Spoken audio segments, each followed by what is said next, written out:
ഇപ്പോൾ നമ്മൾ കുറേ കേൾക്കുന്ന ഒരു വിഷയമാണ് ഡൈവേഴ്സ് അല്ലേ? കുടുംബ ബന്ധത്തിലുള്ള വിള്ളലുകൾ അത് പലപ്പോഴും ഡൈവേഴ്സിലെത്തുന്നു. അതിനേക്കാളും എന്താ പറയുക, ഭയാനകരമാണ് ഡൈവേഴ്സ് ആവാതെ അങ്ങനെ മുന്നോട്ട് പോകുന്ന അവസ്ഥയുണ്ടാവും.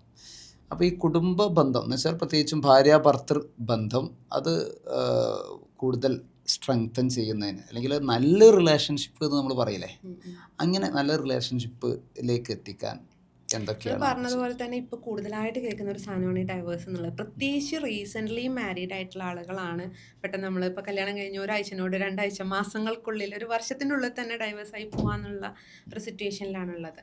അപ്പോൾ അത് വെച്ച് നോക്കുമ്പം ഇപ്പോഴത്തെ പ്രശ്നം എന്താണെന്ന് വെച്ചാൽ ഇവർക്കിടയിലുള്ള കമ്മ്യൂണിക്കേഷൻ, നേരത്തെ പറഞ്ഞതുപോലെ തന്നെ നമുക്കൊരു റിലേഷൻ, ഏത് റിലേഷൻ ആയാലും റിലേഷൻ മുന്നോട്ട് കൊണ്ടുപോകാൻ വേണ്ടത് കമ്മ്യൂണിക്കേഷനാണ്.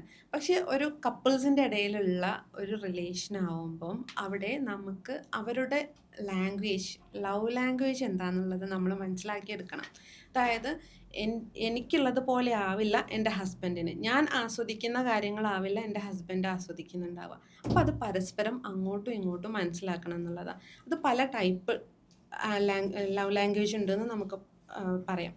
അതിൽ ഒന്നാണ് ഇപ്പം സമ്മാനങ്ങൾ ഇഷ്ടപ്പെടുന്ന ആളുകളുണ്ടാവും. നേരെ മറിച്ച് സമ്മാനത്തിലൊക്കെ എന്തിരിക്കുന്നു എന്ന് പറയുന്ന ആളുകളുണ്ടാവും. അപ്പം നമ്മൾ സമ്മാനം ഇഷ്ടപ്പെടുന്ന ഒരാൾക്കും ഇഷ്ടപ്പെടാത്ത ഒരാൾക്കും കൊടുക്കുമ്പം രണ്ട് എഫക്റ്റാണ് നമുക്ക് കിട്ടുക. അപ്പം നമ്മുടെ ഭാര്യ അല്ലെങ്കിൽ ഭർത്താവ് ഇങ്ങനെ ഇഷ്ടപ്പെടുന്ന ആളാണോ അല്ലേ എന്നുള്ളത് നമ്മൾ കണ്ടെത്തണം. അപ്പോൾ സമ്മാനങ്ങൾ ഇഷ്ടപ്പെടുന്ന ഒരാളാണെങ്കിൽ നമ്മൾ അവർക്ക് വലിയ വലിയ സമ്മാനങ്ങളൊന്നും വേണ്ടില്ല, സർപ്രൈസ്ഡ് ആയിട്ട് ചെറിയ ചെറിയ, ഇപ്പോൾ ഒരു മിഠായി ആണെങ്കിൽ പോലും അവർ പറയാതെ നമ്മൾ വാങ്ങിച്ചു കൊടുത്തു കഴിഞ്ഞാൽ അത് അവർക്ക് ഭയങ്കര ഹാപ്പി ആയിരിക്കും. അതുവരെയുള്ള എല്ലാ സ്ട്രെസ്സും കാര്യങ്ങളും പോകാൻ അവർക്ക് അത് മതിയാവും. മറ്റു ചിലർക്ക് അത് വാക്കുകളാണ്. നമ്മൾ വെർബലി നമ്മളെ ഹസ്ബൻഡ് നമ്മളെ അടുത്ത് വന്നിട്ടോ നീ ചെയ്തത് എനിക്ക് ഇഷ്ടമായിട്ടോ, അല്ലെങ്കിൽ നീ അങ്ങനെ ചെയ്തത് വളരെ നന്നായി എന്ന് പറഞ്ഞാൽ മതി, അവർ അതുവരെയുള്ള എല്ലാ പ്രശ്നവും അവർ മറന്നു പോകും. അങ്ങനത്തെ ആളുകളുണ്ടാവും. പക്ഷെ അത് വില കൽപ്പിക്കാത്ത ഒരാളടുത്ത് വന്നിട്ട് ഇയാളത് പറഞ്ഞിട്ട് വല്ല കാര്യമുണ്ടോ? ഇല്ല. അത് നമ്മൾ മനസ്സിലാക്കണം, ഏതാണ് നമ്മുടെ ലാംഗ്വേജ് എന്നും നമ്മുടെ പാർട്ട്ണറുടെ ലാംഗ്വേജ് ഏതാണെന്ന് നമ്മൾ മനസ്സിലാക്കണം. അതുപോലെ തന്നെ ടച്ച് ഇഷ്ടപ്പെടുന്ന ആളുകളുണ്ട്. ദൂരെ നിന്ന് ഇങ്ങനെ നിന്റെ ഇഷ്ടപ്പെട്ടു എന്നൊന്നും പറയുന്നതിന് പകരം അടുത്ത് വന്നിരുന്നിട്ട് നമ്മളെ ഒന്ന് കയ്യിലൊക്കെ പിടിച്ചിട്ട് നമ്മൾ എന്ത് പ്രശ്നമായാലും എല്ലാം നമ്മുടെ അടുത്ത് സംസാരിച്ചാൽ അത് സോൾവ് ആവുന്ന, അല്ലെങ്കിൽ അത് ഭയങ്കരമായിട്ട് ഇഷ്ടപ്പെടുന്ന ആളുകളുണ്ട്. ഇങ്ങനെ പല ടൈപ്പ് ലവ് ലാംഗ്വേജുകളുണ്ട്. അപ്പം അതുപോലെ നമ്മൾ ഒരു വർക്ക് ചെയ്യുമ്പം നമ്മളെ കൂടെ വന്നിന്ന് ചെയ്യുന്നത് ഇഷ്ടപ്പെടുന്ന ഒരുപാട് ആളുകളുണ്ടാവും. ഇപ്പം ഹസ്ബൻഡുമാരോ അല്ലെങ്കിൽ പൊതുവേ വർക്ക് ചെയ്യുന്നത് ലേഡീസ് ആയതുകൊണ്ട് പറയാണ്, ഇപ്പോൾ ഹസ്ബൻഡുമാർ കിച്ചണിലേക്ക് അറിയാം ഞങ്ങൾ ഇവിടെ കയറണ്ട കേട്ടോ പണി ഇരട്ടിയാവും എന്ന് പറയുന്ന ആളുകളും ഉണ്ടാവും. ചിലർക്ക് അത് കൂടെ നിന്ന് വന്നിരുന്നിട്ട് കൊടുത്താൽ മതിയോ? അവിടെ നിന്നൊടുത്ത് ചിലപ്പോൾ അവിടെ നമ്മളടുത്ത് സംസാരിച്ചാൽ മതി, പണിയൊന്നും എടുക്കണ്ട. അവർ ആ ചെയ്യുന്നതിൻ്റെ അടുത്ത് വന്നിരുന്ന് നമ്മൾ എന്തെങ്കിലുമൊക്കെ ഒന്നെങ്കിൽ ഒരു ഗ്ലാസ്സോ പ്ലേറ്റോ അങ്ങോട്ടോ ഇങ്ങോട്ടോ എടുത്ത് വെച്ചാൽ മതിയാവും. അത് അവർക്ക് ഭയങ്കര ഇതായിരിക്കും.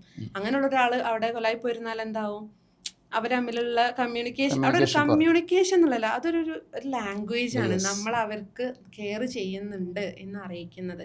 അതിപ്പോൾ നമ്മൾ റീലിലൊക്കെ കണ്ടിട്ട് അതുപോലെ എൻ്റെ ഹസ്ബൻഡിനോട് പോയി പറഞ്ഞിട്ട് ഒരു കാര്യമില്ല. കാരണം അയാൾക്ക് ഏതാണ് അല്ലെങ്കിൽ എൻ്റെ ഭാര്യയ്ക്ക് ഏതാണെന്ന് അവർ മനസ്സിലാക്കിയിരിക്കണം. അതിനനുസരിച്ച് പ്രവർത്തിക്കുകയാണെങ്കിൽ ഭയങ്കര ബ്യൂട്ടിഫുൾ ആയിട്ട് കൊണ്ടുപോകാൻ പറ്റും. ഏത് പ്രശ്നവും അവർക്ക് ഈ ഒരു ലാംഗ്വേജിലൂടെ സോൾവ് ചെയ്യാൻ വേണ്ടി പറ്റും. ആദ്യം പരസ്പരം മനസ്സിലാക്കുക അല്ലേ, എന്നിട്ട് അതിനനുസരിച്ചിട്ട് പിന്നെ എല്ലാവരും ചോദിക്കുന്ന ഒരു കാര്യമാണ്, എങ്ങനെയാ ഞാൻ ഒരാളുടെ ലവ് ലാംഗ്വേജ് മനസ്സിലാക്കുക? അങ്ങനെ ഒരു ചോദ്യം വരാറുണ്ട്. അതിന് കമ്മ്യൂണിക്കേഷൻ തന്നെ വേണം. അതായത് നിങ്ങൾക്ക് ഏതാ ഇഷ്ടം എന്ന് അവിടെ പോയി ചോദിക്കുന്നതിന് പകരം നമ്മുടെ ഇഷ്ടങ്ങൾ നമ്മൾ അങ്ങോട്ട് പറഞ്ഞു നോക്കൂ. അപ്പോൾ അവർക്ക് മനസ്സിലാവും, അപ്പോൾ എനിക്ക് ഇഷ്ടം ഇതാണല്ലേ എന്നിട്ട് അവരിങ്ങോട്ട് പറയും. നമ്മൾ അങ്ങോട്ട് ക്വസ്റ്റ്യൻ ചെയ്യുന്നതിന് പകരം നമ്മുടെ കാര്യം അങ്ങോട്ട് പറഞ്ഞാൽ മതി. ഇപ്പം എന്ത് കാര്യമാണെങ്കിലും നമുക്ക് എന്താണോ ഫീൽ ചെയ്തത് അത് നമ്മൾ അവരുടെ അടുത്ത് പറയുകയാണെങ്കിൽ നമ്മളത് ക്വസ്റ്റ്യൻ ചെയ്യുന്നതിനേക്കാളും വലിയ എഫക്റ്റ് അവിടെ ഉണ്ടാവും. എന്തിപ്പോൾ വിഷമമാണെങ്കിൽ പോലും നമ്മൾ റിലേഷൻ്റെ അടുക്ക് അയാളൊരു കാര്യം പറഞ്ഞപ്പോൾ എനിക്ക് വിഷമമായെങ്കിൽ ഞാനത് പോയി പറയണം, എൻ്റെ ഹസ്ബൻഡിൻ്റെ അടുത്ത് പോയി പറയണം, നിങ്ങളിങ്ങനെ പറഞ്ഞത് എനിക്ക് വിഷമമായിട്ടോ, അങ്ങനെ പറഞ്ഞത് എനിക്ക് എന്തോ ഭയങ്കര ഫീലായി എന്ന് പറഞ്ഞാൽ അയാൾ പിന്നെ ആ കാര്യം ചെയ്യൂല. നമ്മൾ നേരെ മറിച്ച് അവിടെ ചെന്നിട്ട് നിങ്ങൾ എന്തിനാ അങ്ങനെ പറഞ്ഞത്, അതെനിക്ക് ഇഷ്ടമായില്ല എന്ന് പറഞ്ഞാൽ അപ്പോൾ പിന്നെ റിപ്പീറ്റ് ആവും. അങ്ങനെ ഒരു കാര്യം പറഞ്ഞതേ അവർക്ക് ഓർമ്മയുണ്ടാവില്ല. അപ്പം ആ ഒരു നമ്മളെ ഫീലിങ്സ് പറയുന്നതും അതെല്ലാം നമ്മൾ ക്വസ്റ്റ്യൻ ചെയ്യുന്നതും രണ്ടിൻ്റെ എഫക്റ്റ് വേറെയാണ്. സാധനം ഒന്നാ കമ്മ്യൂണിക്കേറ്റ് ചെയ്യുന്നത്, പക്ഷേ അത് വേ മാറുമ്പോൾ സാധനം മാറുന്നുണ്ട്.